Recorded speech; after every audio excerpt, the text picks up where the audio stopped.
नमस्कार, आप देख रहे हैं महाराष्ट्र फाइल्स। आपके साथ मैं हूं परवीन शेख।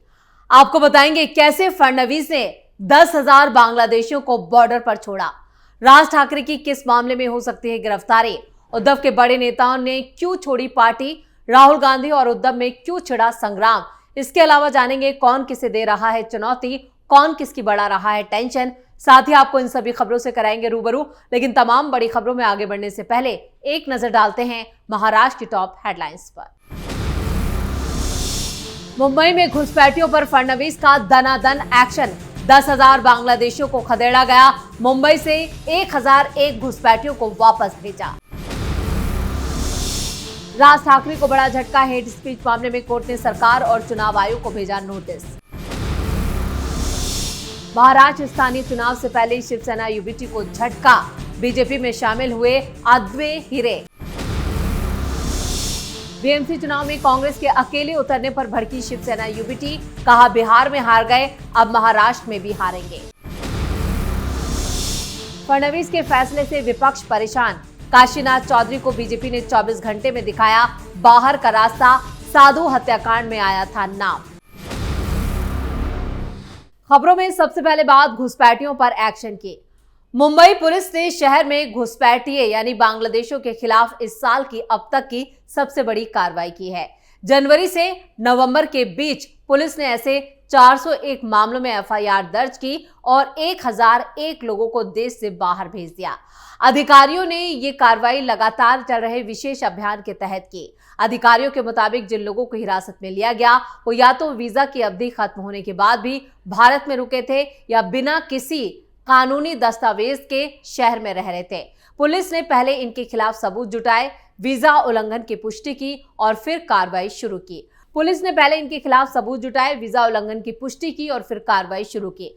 पुलिस ने हिरासत में लिए गए ज्यादातर घुसपैठियों को वो पहले पुणे ले गई, जहां से भारतीय वायुसेना के विशेष विमानों से इन्हें बांग्लादेश बॉर्डर तक पहुंचाया गया, जहां सीमा सुरक्षा बल ने उन्हें बांग्लादेशी सुरक्षा कर्मियों को सौंप दिया। अधिकारियों का साफ कहना है कि ये प्रक्रिया पूरी तरह कानूनी प्रक्रिया के तहत की गई। एक चौंकाने वाली बात यह भी सामने आई है कि यहां पर जितने भी बांग्लादेशियों को भेजा गया वो बांग्लादेशी भारत में रहते हुए फर्जी आधार कार्ड, राशन कार्ड और दूसरे पहचान पत्र बनवाने में कामयाब रहे थे। पुलिस ने इनके कब्जे से कई नकली दस्तावेज बरामद किए। साथ ही ये भी पता लगाने में जुट गई है कि ये सभी दस्तावेज कैसे बनवाए गए, कौन है इसके पीछे। अधिकारियों ने बताया कि शहर के कई इलाकों में अब इसी तरह की गतिविधियों पर नजर रखी जा रही है। मुंबई पुलिस, विशेष शाखा और केंद्रीय एजेंसियां मिलकर ऐसे संदिग्ध और घुसपैठियों की पहचान करने में जुटी हैं। पुलिस का कहना है कि भविष्य में भी अवैध रूप से रहने वालों पर कड़ी कार्रवाई जारी रहेगी। फडणवीस सरकार बनने के बाद से अब तक 10,000 से ज्यादा घुसपैठियों को मुंबई और महाराष्ट्र के कई जिलों से खदेड़ा जा चुका है। खबरों में आगे का रुख करते हैं बात राज ठाकरे की गिरफ्तारी की। महाराष्ट्र बनाम हिंदी भाषा का विवाद जो है वो थमने का नाम नहीं ले रहा। स्थानीय चुनाव से पहले भाषा को लेकर छिड़े इस विवाद ने अब नया मोड़ ले लिया है। मनसे अध्यक्ष राज ठाकरे के खिलाफ रासुका यानी राष्ट्रीय सुरक्षा अधिनियम एनएसए के तहत कार्रवाई की मांग की गई है। मुंबई के वर्ली डोम में 5 जुलाई को हुई ठाकरे ब्रदर्स यानी उद्धव और राज की जॉइंट रैली में भड़काऊ भाषण देने के आरोप लगाए गए हैं। बॉम्बे हाई कोर्ट के 3 वकीलों पंकज कुमार मिश्रा, नित्यानंद शर्मा और आशीष राय ने राज ठाकरे के खिलाफ महाराष्ट्र के पुलिस महानिदेशक डीजीपी को लिखित में शिकायत भेजी। शिकायतकर्ताओं ने आरोप लगाया कि राज ठाकरे के भाषण के बाद मनसे कार्यकर्ता हिंदी भाषी लोगों को लेकर आक्रामक हो गए। महाराष्ट्र के कई हिस्सों में दूसरे राज्यों से आए नागरिकों के साथ मराठी ना बोलने पर गाली गलौज, धमकियां, मारपीट जैसी घटनाएं हुई। इससे राज्य की सामाजिक शांति और कानून व्यवस्था को खतरा पैदा हो गया। महाराष्ट्र में स्थानीय निकाय चुनावों से ठीक पहले महाराष्ट्र नवनिर्माण सेना प्रमुख राज ठाकरे की मुश्किलें बढ़ गई हैं। बॉम्बे हाईकोर्ट ने भी उत्तर भारतीयों को निशाना बनाकर ठाकरे के नफरती भाषणों के मामले में दायर याचिका को सुनवाई के लिए मंजूर कर लिया है। बॉम्बे हाईकोर्ट ने मनसे प्रमुख राज ठाकरे के भड़काऊ बयानों को लेकर दायर याचिका पर सोमवार को सुनवाई की और महाराष्ट्र सरकार और चुनाव आयोग को नोटिस भी जारी कर दिया। कोर्ट ने दोनों पक्षों को 4 हफ्तों में अपना जवाब दाखिल करने का निर्देश दिया है। यह याचिका वकील घनश्याम उपाध्याय ने दायर की है। याचिका में आरोप लगाया कि राज ठाकरे ने उत्तर भारतीयों को निशाना बनाकर नफरत फैलाने वाले भाषण दिए और उनकी पार्टी मनसे कार्यकर्ताओं ने समुदाय के लोगों के साथ कई बार मारपीट की गई। आपको बता दें कि मनसे कार्यकर्ताओं के निशाने पर अक्सर बिहारी या उत्तर प्रदेश से आने वाले लोग ही थे, जिन्हें मारा पीटा गया, जिनमें महिलाएं भी शामिल थीं और इन महिलाओं के साथ दुर्व्यवहार भी किया गया। यानी अब राज ठाकरे की मुश्किलें और ज्यादा बढ़ने वाली हैं, क्योंकि उनके कार्यकर्ताओं ने जो भी कारनामे अंजाम दिए हैं वो मामला हाईकोर्ट तक पहुंच गया और हाईकोर्ट ने नोटिस जारी करके जवाब मांगा है। यानी गिरफ्तारी की तैयारी लगभग पूरी है। इधर डीजीपी को भी खत लिखा गया है, जिसमें कई शिकायतें डीजीपी को सौंपी गई हैं।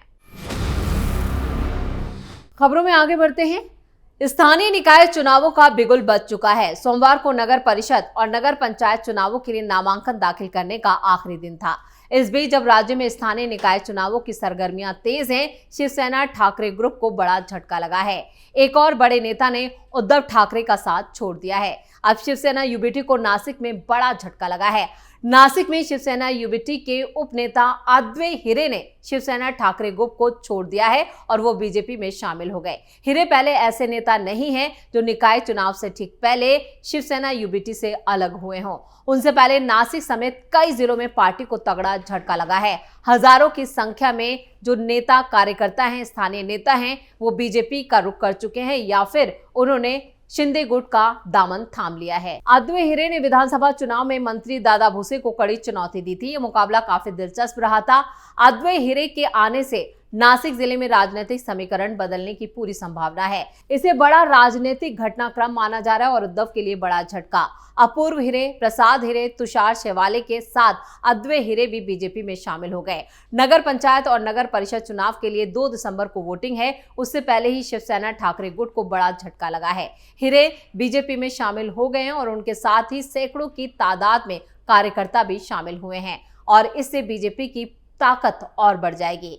बीजेपी भी पूरी कोशिश कर रही है कि किसी भी तरह से स्थानीय स्तर पर संगठन और पार्टी को मजबूत किया जाए। महाराष्ट्र में निकाय चुनावों को लेकर सियासी गोलबंदी अपने चरम पर है। निकाय चुनाव में बीजेपी की पूरी कोशिश है कि उसे ज्यादा से ज्यादा सीटों पर जीत हासिल हो। एकनाथ शिंदे की शिवसेना और अजीत पवार की एनसीपी भी मैदान में है। दूसरी तरफ महाविकास आघाड़ी में शामिल दल विधानसभा चुनाव में मिली करारी हार से उबरने के लिए निकाय चुनाव के लिए कड़ी मेहनत जरूर कर रहे हैं, लेकिन उनके नेता लगातार पाला बदल रहे हैं। खबरों में आगे बढ़ते हैं। बात महाविकास आघाड़ी में मचे संग्राम की। बिहार चुनाव नतीजों के बाद महाविकास आघाड़ी में हलचल तेज है। कांग्रेस और उद्धव ठाकरे वाला शिवसेना गुट अब एक दूसरे पर सीधे सवाल उठा रहा है। पहले जो बातें बंद कमरों में होती थी, अब वो खुलकर सामने आ चुकी हैं। शिवसेना के मुखपत्र सामना में हाल ही में एक ओपिनियन छपा था, जिसके बाद कांग्रेस ने तीखी प्रतिक्रिया दी है।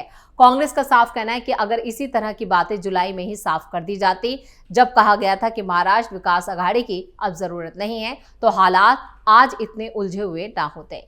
कांग्रेस का तर्क है कि उस वक्त मनसे और उद्धव गुट की बढ़ती नजदीकियों की चर्चा भी चल रही थी। ऐसे में अगर शुरुआती दौर में ही साथियों को बता दिया जाता कि राजनीतिक सोच में दूरी बढ़ रही है, तो कांग्रेस भी अपनी भूमिका पहले ही तय कर लेती।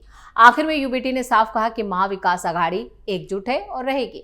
अगर कांग्रेस अकेले चुनाव लड़ने का फैसला करती भी है तो ये उसका फैसला होगा, लेकिन राज ठाकरे की एंट्री से मुंबई के मराठी वोटरों में एकता बढ़ेगी, जिस पर यूबीटी पूरी तरह से आश्वस्त दिखी। यानी राज ठाकरे, उद्धव ठाकरे जो हैं वो साथ में चुनाव लड़ने वाले हैं और कांग्रेस को अब पूरी तरह से किनारे लगा दिया गया है। आपको बता दें, इससे पहले ही कांग्रेस के जो प्रभारी हैं चन्नीथला, उन्होंने ऐलान कर दिया था कि बीएमसी चुनाव कांग्रेस अपने दम पर अकेले लड़ेगी, जिसके बाद उद्धव ठाकरे ने राहुल गांधी को फोन किया था, लेकिन राहुल गांधी ने पहले उनका फोन नहीं उठाया। लेकिन जो खबरें आ रही हैं उसके बाद ये बताया गया है कि राहुल गांधी का भी यही फैसला है कि स्थानीय निकाय चुनाव कांग्रेस अपने दम पर अकेले लड़े, जिसके बाद उद्धव गुट की तरफ से भी हमला किया गया और कहा गया कि जिस तरह से कांग्रेस ने बिहार में शर्मनाक हार हासिल की है, उसी तरह से स्थानीय निकाय चुनावों में भी कांग्रेस का जो ग्राफ है वो और नीचे जाएगा और वो 0 पर सिमट जाएगी।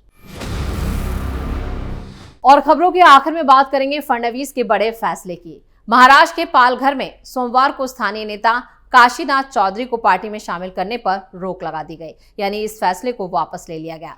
चौधरी पर 2020 में साधुओं की पीट कर हत्या करने के मामले में उन पर शामिल होने का आरोप है। वहीं इस मामले की संवेदनशीलता को देखते हुए स्थानीय स्तर पर काशीनाथ चौधरी को पार्टी में शामिल करने के फैसले को प्रदेश अध्यक्ष रविंद्र जी चौहान ने फौरन प्रभाव से स्थगित कर दिया। दरअसल काशीनाथ चौधरी को पालघर में आयोजित एक कार्यक्रम में बीजेपी की सदस्यता दी गई थी, जिसकी आलोचना कई लोगों ने की थी और इसके बाद बीजेपी प्रदेश अध्यक्ष रविंद्र चौहान ने ये निर्देश जारी किया। पार्टी ने एक बयान में कहा कि आधिकारिक जांच रिकॉर्ड के मुताबिक चौधरी मामले से संबंधित किसी भी प्राथमिकी या आरोप पत्र में नामजद नहीं है। बयान में यह भी कहा गया, लेकिन मामले की गंभीरता के मद्देनजर राज्य स्तर पर उनके शामिल होने के संबंध में फैसले पर अस्थायी रूप से रोक लगा दी जाती है। चौहान ने कहा कि आखिरी फैसला लेने से पहले मामले की और समीक्षा की जाएगी। चौधरी के बीजेपी ज्वाइन करने को लेकर विपक्ष ने जमकर निशाना साधा था। कांग्रेस की सीनियर नेता सुप्रिया श्रीनेत ने सोशल मीडिया पर ज्वाइनिंग का वीडियो शेयर करते हुए लिखा, जब 2020 में पालघर में साधुओं की हत्या हुई थी तब बीजेपी ने काशीनाथ चौधरी को मुख्य आरोपी बताया था। बीजेपी नेता काशीनाथ चौधरी पर खूब हमलावर थे। आज काशीनाथ चौधरी ने बीजेपी ज्वाइन कर ली है।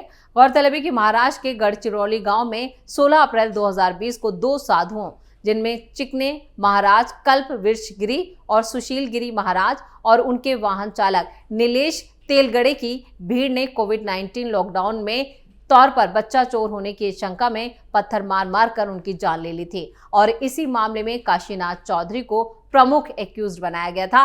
लेकिन इनके बीजेपी में शामिल होने के बाद इस मामले को काफी ज्यादा राजनीतिक तूल दिया गया, जिसके बाद फडणवीस ने बड़ा फैसला लेते हुए बीजेपी ज्वाइनिंग में उनके फैसले को वापस लिया है और 24 घंटे के अंदर उन्हें पार्टी से बाहर का रास्ता दिखा दिया गया। इसी के साथ महाराष्ट्र फाइल्स में खबरों का सिलसिला यही खत्म करते हैं। बाकी खबरों के लिए आप जुड़े रहिए कैपिटल टीवी के साथ। वीडियो को लाइक करें, शेयर करें और कैपिटल टीवी को सब्सक्राइब जरूर करें। नमस्कार।